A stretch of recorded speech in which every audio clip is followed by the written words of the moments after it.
Hi everyone, my name is Von and I am back with another episode for this series all about life in Paris, life post-graduation and in the fashion industry. If you're new to this channel, thank you so much for joining and make sure you press that subscribe button at the bottom and that bell as well for the notifications. But if you've been here already and you've watched many of my other videos, thank you so much for your support. Continue to do so. Today I am just doing a very quick testimony video just to support or inspire, what am I talking about? Just to inspire some of you guys. Maybe you might be in this stage at the moment where you're in your education and fashion. All of it is a bit overwhelming and now you want to literally just pull your hair out. And I have been there and I literally failed my second year. And had to basically remake for it, and if I didn't, I would have had to redo the whole thing again, which would have been such a nightmare. So hopefully this won't happen to you guys, but if you catch yourself maybe in a similar situation, definitely continue watching this video to be inspired. I will have tips towards the end of this video, by the way. For those who don't know, I did a bachelor's in fashion design in Nottingham and then I moved to Paris for my master's to do design for social impact. And then afterwards, I decided to stay in Paris and now I'm working in the fashion tech world. For today specifically, it is about this bachelor's fashion design course, specifically the second year, where I had a bit of a struggling period of time where I really couldn't do good time management, and that is really important when you are doing such a course that is very assessment heavy with assignments literally month after month or even week after week. And as fashion designers, or at least a student within the fashion design program, you are expected to really be multifaceted. You're expected to know how to do sketches. You're also expected to know how to do some analysis, theoretical ones, for example, when you're doing dissertations. And then you're also expected to do some graphic design when you're doing portfolio work afterwards, and even just throughout all your sketchbook. You're also expected to do product development as well, as you have to keep developing your ideas one after the other, collection after collection, throughout all the 3, 4 or however many years that you have to do these courses. So I completely understand how that feels and it can be very daunting. So that's why time management for me was very much a big stretch. And now I can proudly say I'm no longer where I used to be, but boy did I experience that. So I will testify a little bit about how I got from literally failing second year all the way to now still working in the fashion industry in Paris. Like, it is actually literally bizarre how things can really change literally like that just in a matter of a few years. So really how this story starts is when I was in second year of my bachelor's degree. I've got some basic skills now with sewing and pattern making as well. Pattern making is a bit of a nightmare. Having acquired all those skills, now it's time to really put them to the test. We were challenged to have a menswear collection that we had to make, design as well as actually make one look per person in a group of 5. I picked the leather jacket because I thought that was a great idea. I am into laser cutting, have always been really since that stage. So I thought this would be a great fabric to really play around with that.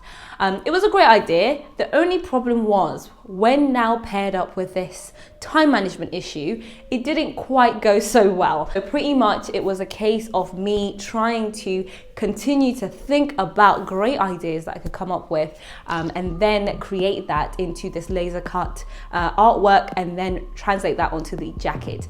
Now, it did come out well. It really did. It's only just the issue of time, because I kept thinking about how can I make this better? How can I make this better? But unfortunately, that just ate away time. And that meant then in the group, I was the only one who failed that module just because I didn't hand it in on time. I finished it in the end in time for the catwalk. We ended up being one of the finalists with my group, but unfortunately, I still failed that module. Luckily, the lady told me, or I say the lady, the tutor at the time told me that it's okay, you still have another chance for the next project. So the next project now was the individual project where you can do any theme that you like. Do the design development, it doesn't have to be menswear this time round, and so on. So again, now I was thinking of all these fantastic ideas. I was doing them on the sketches, I was doing some development there and so on. And then again, I ran out of time, to the point where now when it was time to actually execute, deliver these garments that I had been designing, there wasn't enough time to do so. So I just literally did what I could, and obviously then the results weren't as perfect, unfortunately. So that meant then for the final presentation that we had with the tutors, she wasn't very impressed, as you can imagine, and she was just like, okay. It just looked unfinished pretty much, if I can just say that. It looked unfinished. You could tell I was rushing. Even the way the garment or the fabric was draping on the mannequin, it was just off. And that's just because I didn't give myself enough time to make any mistakes, or to at least just improve or really make something that was really a solid, a very immaculate finishing of these garments. One of the jackets that I made though for that was great, and she did love that, but the others weren't finished so well. The trousers I made along with that, if I have a photo, I'll put it here. That was great as well. However, the finishing again on the inside could have been better. So I thought, okay, at least she liked the tutor, at least she liked the overall garments and kind of the aesthetic. So I thought, okay, great. However, when it now came to the summer of just after that, you know, second year, now we're in August time. I think actually it was July time at this point when I got the letter. It said, okay, so you have failed second year. So now you have to resubmit a project to make sure that you don't have to retake the whole year. And at this point, I was in a little bit of denial, just because I thought, oh, goodness me, I thought I did a great jacket, even though the other garments weren't so great. I thought at least this was, you know, at least this was great. But unfortunately, it wasn't good enough to pass the whole second year, as I had already failed the first menswear project that I mentioned earlier. Because of this denial, I wasted a little bit of time, just because I was like, I need to appeal. This is not correct. But no, my mom literally put me back into reality and said, okay, what happens if you don't actually win this appeal? Then what? You would have wasted all this time trying to get this appeal in the first place, and then you really have to redo second year. And why that was really a big issue? Well, one, who wants to retake a whole year of education when you don't need to? But two, I was actually beginning my placement year at French Connection, and I was really blessed to have that placement year, because actually not everyone gets that opportunity. At my school at the time, we were able to take a year out to do a placement year. So I chose French Connection, and luckily they chose me back. So then I was able to do that for the whole year. But unfortunately, if I had failed the second year, the consequence would have been repeating second year and most likely having to say goodbye to that placement year. Because of that, I decided I will do the resubmission. I had to now do a jacket with a collar, and it had to have immaculate finishing as well on the inside. Now again, I was approached with that issue again of, how can I make the best jacket ever? How can I keep developing this idea more and more? And I had even more pressure this time around, just because I was doing pretty much the 9 to 5 at French Connection there. Had a little bit of a long journey back home, and by the time I got home, I'll be hungry. Mum's already made dinner. I eat, and then at this point I just want to rest for the next day. Eventually I was able to really get something done. Until then, it was towards the deadline. At this point, I even had to take a day off at French Connection. There was no way I was retaking this second year. At this point, it was the day of the deadline, it was the morning, and now it was time to catch the train to Nottingham. So I caught the train.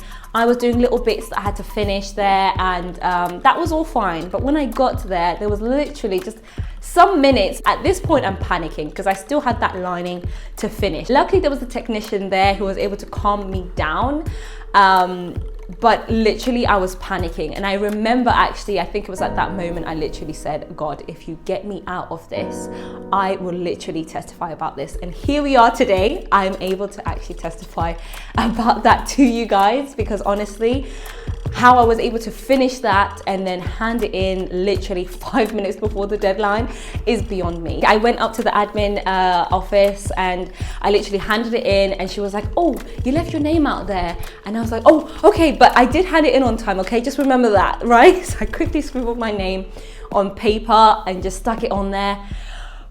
then at this point I could finally breathe. So finally, having handed that in, I was really thanking God. Like, that was a close call. But even at this point, it wasn't very certain because I had to actually, well, I was hoping that I actually passed. Luckily, I passed. Didn't have to let go of my placement year, thank God. And yeah, that was pretty much that in terms of the testimony. Okay, so I'm going to get into some tips now. Working with deadlines can be very difficult. So these are some tips as well to just help you to stay well under that pressure. Tip number one will be to literally make yourself a to-do list and put that in chronological order. Number two is still following on from the to-do list, but actually estimating how each task will take you. So maybe the first task is the sketches. So it's about how long you think that's going to take you to do those sketches. Maybe per garment, maybe if it's design development, you want to give yourself a limit of exactly how long each one might take you. Always, that is the third tip, always overestimate exactly how long things are going to take you. Most of the time we always think, that will just take me 10 minutes. That won't take very long. Well, actually most of the time you'll be surprised or you're just gonna fool yourself. And that can be very disappointing, demotivating and so on. So if you think it's gonna take you 20 minutes, I would suggest even tripling how long that will take you. That will also give you more time to maybe actually develop things a little bit more, but make sure then you actually stick to that time that you have estimated or overestimated for yourself for that task. Tip number 4, I would say, is actually just to keep cracking on. Just crack on, because a lot of the time, if it is procrastination or if it is in my situation at the time where I always thought, okay, I can get a better idea, I can get a better idea and so on. Sometimes you just need to let it go and just crack on with exactly what it is that you're wanting to do. Next tip now is literally don't aim for the deadline. Don't ever aim. If the deadline is 25th of November, do not aim for 25th of November. Always aim at least 3 days before, because you then give room for anything to go wrong, or you allow yourself to just be relaxed and do things well. And it's also a great look. You can then hand in your work to your tutors and they can actually give you prior feedback to what you may get then for the actual overall feedback. I was given that tip actually and I didn't quite listen to it at the time, but I definitely started to do so in final year and masters, and I did see a lot of improvement there. And the last tip is literally just have fun doing everything, because it is really about your education. It's about how far you're going as well. Don't worry about other people. Don't worry about if you're not doing the best thing. Sometimes simple is more. These are the skills that you should now be working on during your bachelor's or even any type of education at the moment, because it will be very vital for when you do go out in the working world. Definitely stay prepared. It's always better to prepare than to get yourself in that environment first and then struggle. Stay tuned for more videos. I will have some more shooting at you guys similar to this one, and about other things that I have been up to here in Paris. I'm really excited. Let me know if you have had any experiences such as the one I've spoken about today in the comments below, and make sure you subscribe if you haven't already. Share this with anyone else that you think has experienced something similar or can relate, and I look forward to seeing you guys for the next video. Bye guys.